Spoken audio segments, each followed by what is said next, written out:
R15 V4 ಎಷ್ಟೋ ಹುಡುಗರು dream bike ಗುರು ಇದು. ಈ ಗಾಡಿ ಕೀ ಬಂಚಲ್ಲಿ ಒಂದು ಗಂಟೆ ಐತೆ. ಈ ಗಂಟೆ ಹೊಡೆದ್ಬಿಟ್ಟೆ ಸ್ಟಾರ್ಟ್ ಮಾಡ್ಬೇಕು ನಾವು ಗಾಡಿನ.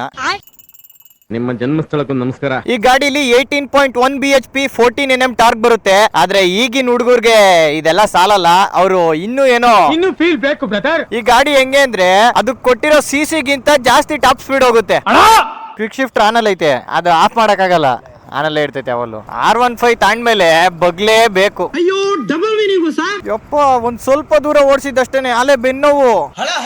ಇಲ್ಲಿ ಮೀಟರ್ ಕನ್ಸೋಲ್ ಅಂತ ಬಂದ್ರೆ ಇಲ್ಲಿ ಗೇರ್ ತೋರಿಸುತ್ತೆ, ಇಲ್ಲಿ RPM ಐತೆ, ಸೆಂಟ್ರಲ್ಲಿ ಸ್ಪೀಡು, ಗುಂಡಿ, ಆಮೇಲೆ ಅದ್ರ ಕೆಳಗಡೆ ಓಡೋಮೀಟರ್, ಆಮೇಲೆ ಯಾವ ಮೋಡಲ್ ಐತೆ ಅಂತ. ರೈಟ್ ಸೈಡ್ ಅಲ್ಲಿ ಫ್ಯೂಯಲ್ ತೋರಿಸುತ್ತೆ. ಈ ಗಾಡಿ ಟ್ಯಾಂಕ್ ಮಾತ್ರ ನೋಡಕ್ ಇಷ್ಟ ದಪ್ಪ ಐತೆ, ಆದ್ರೆ ಇದ್ರಲ್ಲಿ ಬರೋದು ಓನ್ಲಿ 11 ಲೀಟರ್ಸ್ ಫ್ಯೂಯಲ್ ಟ್ಯಾಂಕ್. ಈ ಗಾಡಿಲಿರೋದು 155cc single cylinder liquid cooled engine ಗುರು. ಮುಂದಗಡೆ ಗೋಲ್ಡನ್ ಕಲರ್ USD ಫೋಕ್ಸ್ ಕೊಡ್ತಾರೆ, ಸಕ್ಕತ್ತಾಗಿ ಕಾಣೋದು ಗುರು ಗಾಡಿಗೆ. ಓಕೆನಾ? ಈ ಗಾಡಿಲಿ 2 ರೈಡಿಂಗ್ ಮೋಡ್ ಬರುತ್ತೆ, ಒಂದು ಟ್ರ್ಯಾಕ್, ಇನ್ನೊಂದು ಸ್ಟ್ರೀಟ್. ಈ ಬೈಕ್ ಅಲ್ಲಿ ಟ್ರ್ಯಾಕ್ ಮೋಡ್ ಕೊಟ್ಟಿರೋದು ನೋಡೇ ಗೊತ್ತಾಗ್ಬೇಕು ನಮ್ಗೆ ಈ ಬೈಕ್ ನ ನಾವು ಟ್ರ್ಯಾಕ್ ಅಲ್ಲೂ ಬಿಗಿನರ್ ರೇಸ್ ಬೈಕ್ ಆಗಿ ಯೂಸ್ ಮಾಡಬಹುದು ಅಂತ.